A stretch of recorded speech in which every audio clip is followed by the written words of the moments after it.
Bismillahirrahmanirrahim. Assalamualaikum warahmatullahi wabarakatuh. Segala puji bagi Allah Subhanahu wa taala, Rabb alam semesta. Salawat beriringan salam semoga selalu tercurah kepada Nabi Muhammad sallallahu alaihi wasallam. Yang terhormat Ibu dosen pengampu mata kuliah Public Speaking, yang saya banggakan juga teman-teman yang terhubung di forum tutorial online ini. Perkenalkan, nama saya adalah Dezan Haidar. Saya adalah seorang mahasiswa dari Universitas Terbuka. Saya memiliki nomor induk mahasiswa 04977304. Di video ini merupakan video dari tugas akhir mata kuliah Public Speaking yang sudah saya tempuh selama 1 semester penuh ini. Di video ini saya akan mengangkat sebuah tema yang berjudulkan kerjakan dengan tepat bukan asal cepat. Sebelum itu kita akan membahas dulu mengapa atau alasan apa yang menjadikan saya untuk mengangkat tema tersebut. Pernahkah kita berpikir bahwasannya di zaman sekarang atau zaman yang penuh dengan sistem modernisasi, kita merasa bahwasannya seluruh aspek kehidupan manusia itu sudah berubah, entah itu dari pola pikirnya, dari perilakunya, bahkan dari gaya hidupnya. Kemodernisasian ini tentu tidak lain dan tidak bukan diciptakan oleh manusia itu sendiri untuk mempermudah pekerjaan yang diemban oleh manusia.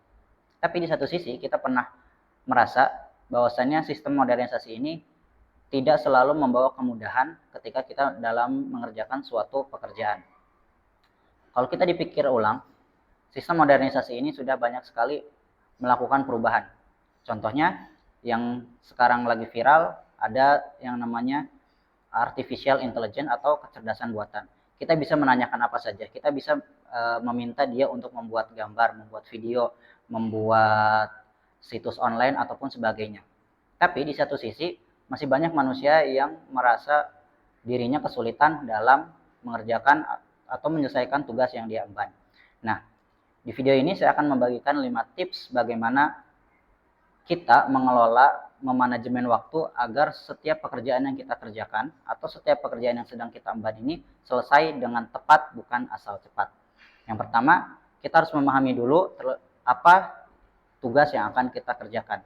Setelah kita mendapatkan tugas atau setelah kita mendapatkan mandat untuk mengerjakan suatu tugas, kita harus pahami dulu bahwasannya tugas itu bertujuan apa atau maksud dari tugas tersebut apa. Setelah itu baru kita masuk ke poin yang kedua, yaitu kita membuat list tentang alur kerja.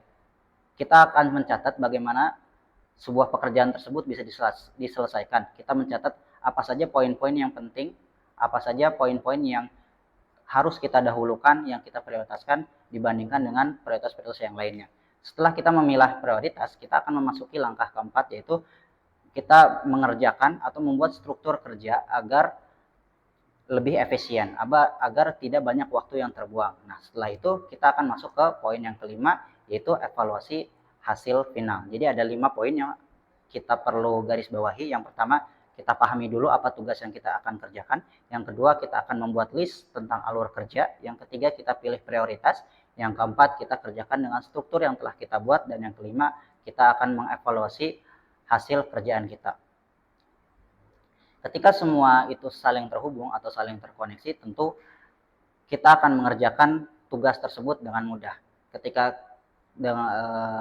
kita dihadapkan dengan situasi sulit, kita sudah memiliki poin-poin ataupun alur kerja yang sudah kita buat ini. Sebagai contoh misalnya, kita ditugaskan untuk membuat laporan keuangan di lingkungan warga atau di RT.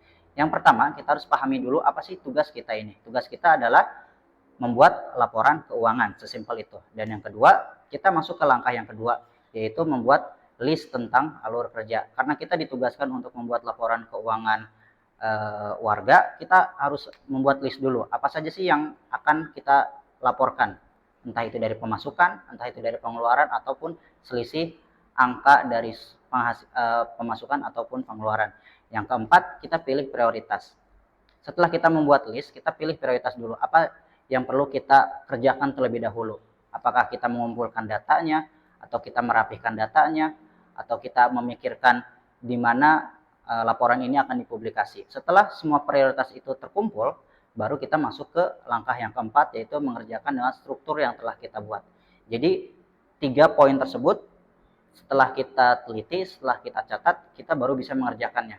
Kita bisa mengetahui alurnya. Kita bisa mendahulukan mana yang sekiranya penting, hingga mana yang sekiranya bisa ditunda. Dan yang keempat, Yang kelima, yang terakhir adalah mengevaluasi hasil final. Nah, setelah semua pekerjaan kita kerjakan, perlu kita evaluasi apa saja yang masih dirasa kurang, apa saja yang belum ditambahkan, atau apa saja yang perlu dikurangi. Jadi, ketika nanti tugas itu di-submit atau dikumpulkan, sudah sesuai dengan harapan dari atasan yang memberikan kita tugas. Nah, di video ini itu saja yang bisa saya bagikan. Semoga saja teman-teman semua bisa mengambil hikmah dari video ini, dan semoga video ini bermanfaat untuk saya pribadi, dan terima kasih untuk teman-teman yang sudah menyaksikan. Semoga kedepannya kita bisa sukses terus selamanya. Amin amin ya rabbal alamin. Terima kasih. Wassalamualaikum warahmatullahi wabarakatuh.